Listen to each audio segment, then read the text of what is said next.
What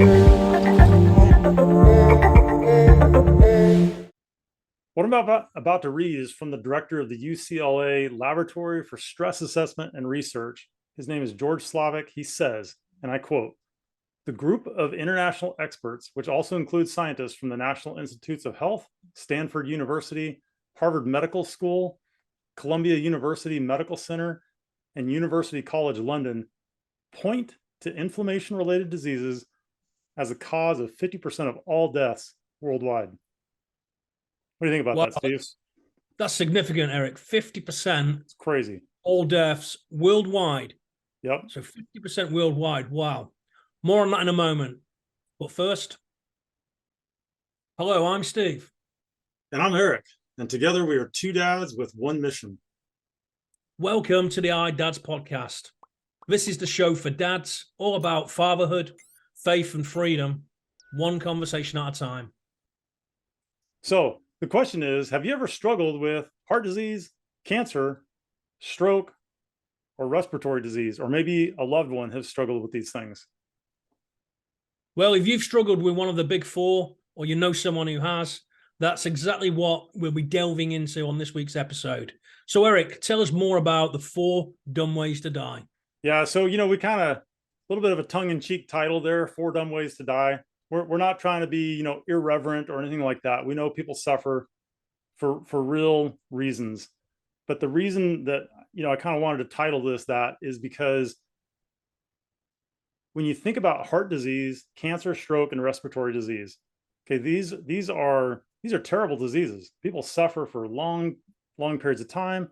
Many, oftentimes they don't die, but their life has changed forever. And so again, why we chose to call it 4 dumb ways to die is because of inflammation is causing these diseases.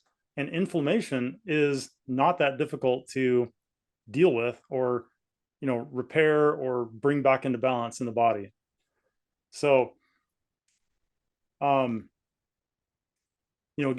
if you've ever, struggled yourself with these things, or somebody that you care about has, I want you to know inflammation is the primary cause, and it's pretty easy to fix.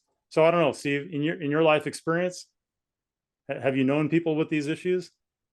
Yeah, really. So, I mean, close family friends, so certainly within what I would call that inner circle of people that I'm connected with. So, all the big 4. So heart disease, definitely. Cancer, almost certainly. Right. Absolutely. Stroke and respiratory disease as well. So, my grandma and granddad had issues with that.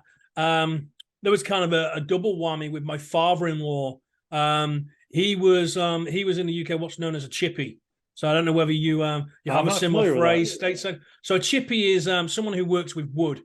Okay. So like you're chipping away. So chippy. So basically worked with wood his entire life on building sites, built houses, all sorts of things. So a professional joiner is the other name, but AKA a chippy. Okay. So chippy by trade for 40, 50, 60 years.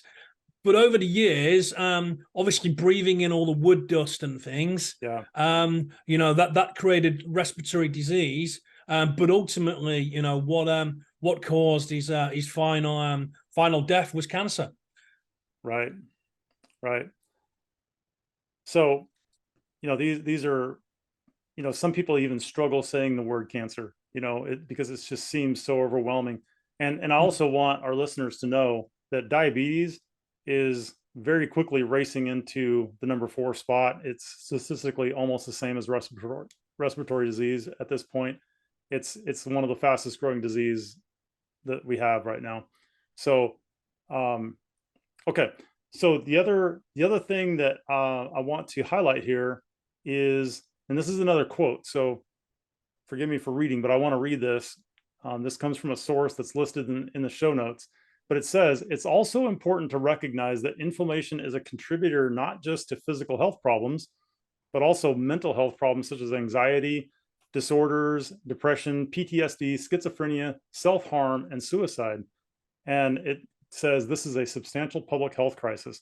So all of us have been touched by these mental health issues. You know, it's a hot topic today. There's a lot of activism around it, a lot of awareness, right? But you know what I never hear in the typical media or just among people that are even activists? Nobody's talking about inflammation. I mean, have you ever heard anybody say, we need to beat inflammation so that we can conquer mental health issues, right? Like, it's not even a thing, but yet 50% of people are dying around the world because of inflammation and these specific diseases and mental health disorders. So I just think, you know, personally, I want to kind of change the narrative a little bit and look at the root cause of these issues. You know, we can treat mental health from the top side, you know, try to treat the symptoms or medicate or whatever. But if nobody's dealing with the inflammation, well, think about what happens when your brain's inflamed. All kinds of things are going to happen. So that's kind of the siren call of this episode, is think about inflammation. Yeah, I think that's really powerful, that, Eric, in terms of making that connection. I mean, until you and I, you know, had a conversation and kind of prepped for this episode, I had never made the connection between mental health and inflammation. Right. But that kind of, you know, and when we've delved around some of the science, which obviously we're not going to cover on this episode, it kind of makes sense now from a scientific, you know, standpoint. But I never quite made that connection. Like you say, no one's singing from the rooftops. No. You know, you want to reduce mental health, reduce inflammation. Nobody's saying that. No. And here's the thing. So I've been dealing with my own health issues naturally for, you know, 40 some years, since I was a kid. Everything from cancer to, I was diagnosed with rheumatoid arthritis, which is absolutely an inflammation-based thing. And so I've been dealing with these things naturally. And I've been talking about inflammation for years. But like, who am I? Nobody's listening to me, right? But Western medicine is finally catching up to the natural medicine crowd. And so when places like the National Institutes of Health or Stanford or Harvard and Columbia University and whatnot, when they start talking this way, then suddenly people start to pay attention. And so I'm hoping that over time, this conversation about inflammation is going to become more common. And we can actually, because here's the thing, again, if you don't deal with the root cause of any kind of health issue, well, you're just putting a bandage on a bleeding wound.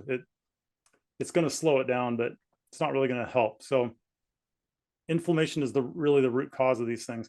So speaking of causes, let's talk real quick about what causes it, or why is it bad, right? So in my way of thinking, there's potentially 1,000 causes, right?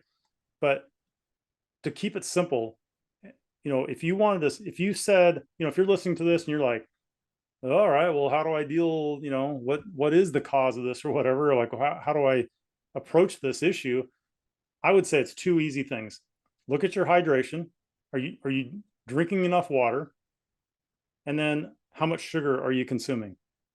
Because those 2 things, if you're chronically dehydrated, which most people are, and you're eating too much sugar, then what happens is everything in your body slows down, and your body becomes acidic, and an acidic environment promotes inflammation. And so your joints swell, organs swell, your brain swells, everything swells. I mean, that's what inflammation is, right? It's a swelling of something. So if you can start looking at your hydration and your sugar intake, those are 2 huge steps, pretty easy to deal with.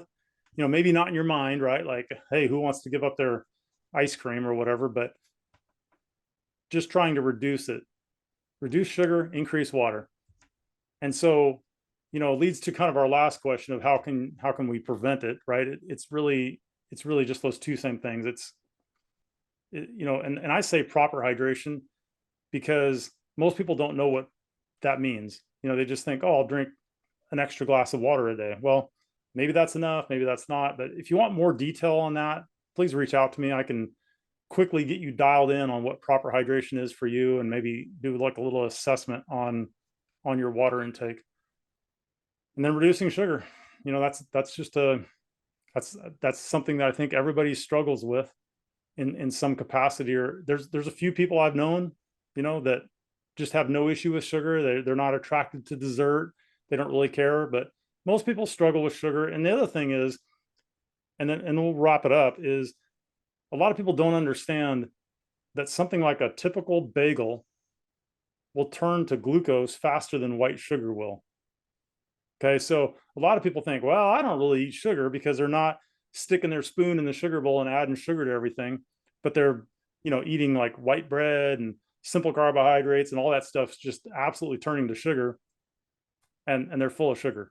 So Eric, it's really interesting because I had several questions and you literally just answered every single question before I even got a chance to ask it. But, you know, I was going to talk about the sugar as well. And, you know, you kind of covered it. But for me, it's like sugar's hiding in plain sight.